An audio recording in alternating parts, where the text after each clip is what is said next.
Evet arkadaşlar, hepinize merhabalar tekrardan. Bu sefer de sizlere soru astrolojisinden bahsetmek istedik. Soru astrolojisi, yani genel anlamıyla soru astrolojisi size biraz izah etmek istiyorum arkadaşlar.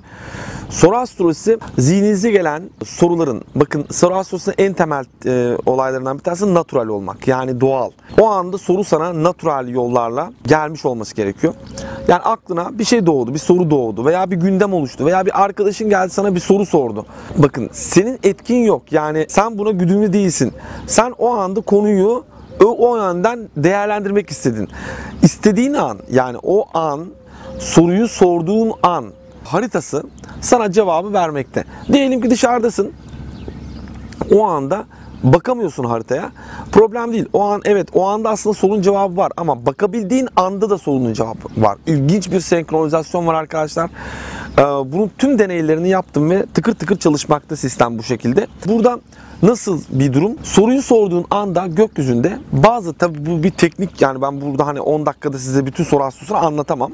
Ama aklınıza gelen her şeyi, sorguladığınız her şeyi aklınıza geldiği andaki gökyüzünün haritasına bakarak, zodyak haritasına bakarak yorumlayabilirsiniz arkadaşlar. Cevabı orada var. Yani öyle bir durumdayız ki arkadaşlar, senin zihnine doğanlar dahi evrendeki, gökyüzündeki yıldızların konumlarıyla ilgili. Oradaki manyetik frekanslarla sen algılıyorsun, aslında soruları sorabiliyorsun. Yani gökyüzünde senin sorduğun sorunun cevabı var. Yani o soru da var, o sorunun cevabı da var. Bunun alametleri var. Dolayısıyla sen bu alametleri gökyüzünden okumayı biliyorsan cevabı bulabiliyorsun. Burada tabii birazcık da hani soru astrolojisine şöyle biraz girelim. Yine normal astroloji teknikleri, natal harita yorumlama teknikleri gibi, ama burada birazcık da hani progress mantalitesini de işin içine sokarak sorguluyoruz soru astrolojisinde. Yani bazı matematiksel ev türetmelerimiz var. Mesela soru astrolojisinde en çok kullandığımız, benim amcam babamın kardeşidir. Yani 4. evimin, yani soruyu sorduğumda, soruyu ben soruyorsam eğer, benim ASC ben soruyu sorana temsil etmekte. Benim 4. evimin 3. evi amcam olmuş oluyor. Yani benim babamın kardeşi. Çünkü kardeşler 3. ev demek ya. Dolayısıyla ev türetiyoruz burada. Amcamın iş durumunu sorguluyorum mesela, tamam mı? Burada 4. evimin 3. evinin 10. evi arkadaşlar. Yani sarıyoruz. 4. evden 3. ev. 4 1. ev olarak kabul ediyoruz. 4'ü 1. ev olarak kabul, 1 2 3, yani 4 5 6. 6. ev benim amcam olmuş oluyor. 6. evin kariyeri, yani 6. evden sayıyoruz. 6 1 olmuş oluyor. 6'yı 1 olarak sayıyorsunuz. 7 8 9 10 11 12 1 2 3 4. Yani 4. ev benim amcamın kariyerini göstermekte arkadaşlar. Bu şekilde hani oradaki yerleşkelerle konuyu okumaya çalışıyoruz. Veya diyelim ki soruyu sana bir arkadaşın sordu. ASC'deki konum o zaman değişiyor. Soruyu soran ASC olmuş oluyor. Sen soruyu çözüyorsan sen 7. eve geçmiş oluyorsun veya 9. evdesin. Yani burada duruma göre bazı teknikler kullanarak gökyüzünü okuyoruz. Ve burada gökyüzünde bulunamayan bir eşya veya aklına gelen her türlü soru. Mesela ben bunu bazen şöyle de kullanıyorum. Yani işte yeni tanıştığım bir kişi, bu bana katkı sağlar mı ya da ben ona bir katkı sağlar mıyım gibi. Bu enerji bana uyar mı? Yeni tanıştığım bir kişi, gökyüzüne sorguladığımda hiç işimi şansa bırakmıyorum. Yani zaman kaybetmiyorum. Çünkü zaman değerli bir olgu, biliyorsunuz, hepimiz için. Dolayısıyla benim onunla tanıştığım an veya olay anları, mesela olayın olduğu an da aynı soru astrolojisi mantalitesiyle çalışıyor aslında. Olay anı, kriminal inceleme gibi yani bu biraz. Astro Show kapalı grubumuzda, Facebook kapalı grubumuzda bu konuyla ilgili çok fazla örnek çözmekteyiz. Yani bizi oradan da takip ederseniz eğer uygulamalı olarak orada görebilirsiniz. Buraya da ekleyeceğim ben. Uygulamalı konular da ekleyeceğim. Buradan da uygulamalı örnekler göreceksiniz yakında. Konuyu şöyle bir genel çerçevesiyle izah etmek istedim.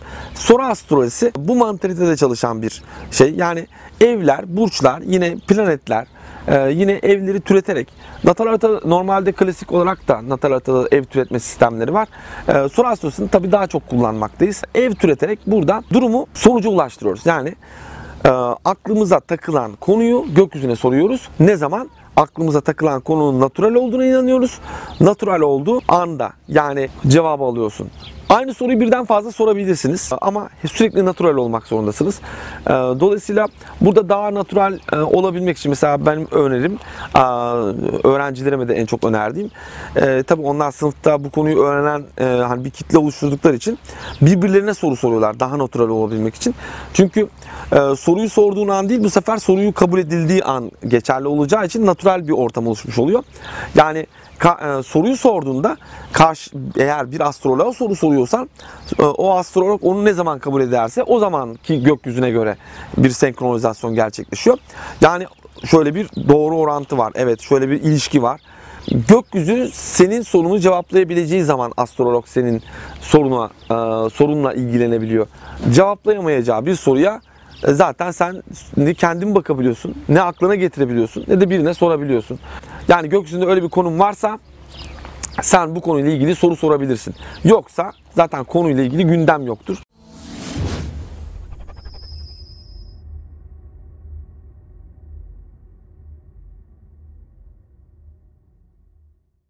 Evet. Yani arkadaşlar genel olarak tabii ki sizlere böyle biraz izah ettim. Tabii ki bu yani 5-10 dakika içerisinde ancak bu kadar izah edebildim. Tabii konu çok derin bir konu arkadaşlar. Teknik barındırmakta. Bunu isteyen herkes öğrenebilir. Astroloji öğrenmek isteyen herkes ben öğrenmek istiyorum dediğinde zaten nasibi vardır da isteyebiliyordur. Yoksa nasibin yoksa zaten bu konuyla ilgili istekte dahi bulunamazsın. Zaten konuya da inanamazsın. Nasibiniz olduğu zaman bu konuyla ilgili ilgilenebilirsiniz veya konuyu isteyebilirsiniz, arzulayabilirsiniz. Ama bir istek, bir arzu seni zaten bunu öğrenebileceğine alametlerden bir tanesi. Şimdi arkadaşlar çok kısa olarak soru astrolojisinden size bahsettim. Yani burcun ne olayından çok öte bir şey arkadaşlar. Hani burcun ne olayı tarihte, astroloji tarihinde böyle bir soru yok. Bunu bir diğer programda da bahsettim. Bunu biraz açmak istiyorum. Yani astroloji literatüründe burç, yani benim burcum ne sorusu çok komik bir soru.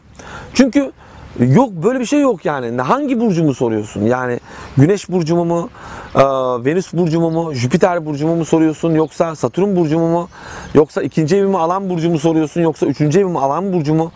Yani astroloji tamamen kişisel bir durum arkadaşlar. Herkesin natal haritası var, burcu yok yani. 12 tane burcum var. Bir tane de natal haritam var. İşte bu natal harita bu 12 burcun ve bu planetlerin içerideki asteroidlerin birbirleriyle olan açılarının kombinasyonusun. Gökyüzünde ne var? Sen yeryüzünde onu temsil etmektesin. Sen doğduğundaki durumu temsil etmektesin. Bunu belirteyim. Soru astrolojisi de aynı bu şekilde işte arkadaşlar. Bir matematik, bir teknik. Yani burada burcun ne olayının zaten çok ötesinde bir şey. Dediğim gibi bu düşünceden sıyrılmalısınız. Astroloji burcun ne olayı değil arkadaşlar. Astroloji tamamen bir geometri tabanlı bir matematiksel istatistik ilmidir. %20'si arkadaşlar.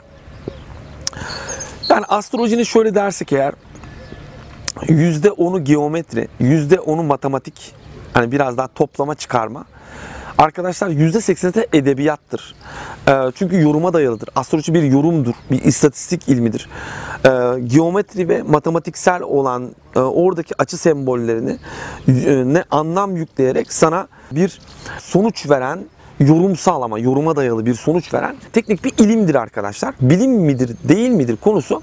Ya astroloji kesinlikle, ya zaten bilim olarak kabul edilmeyişinin nedeninin altında zaten yoruma dayalı olmasından dolayı bilim olarak kabul edilmiyor.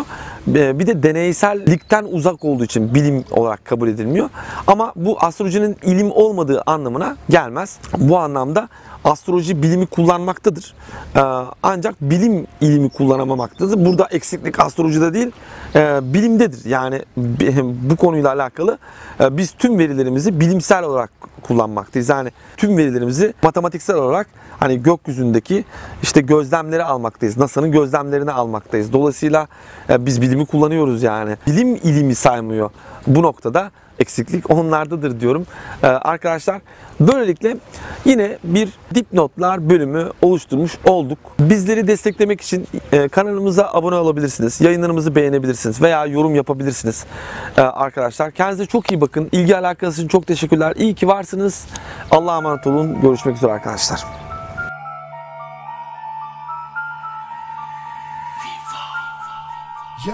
Mikrofonda astroloji bakanı var, anlatıyor, bak sözüne kulak ver.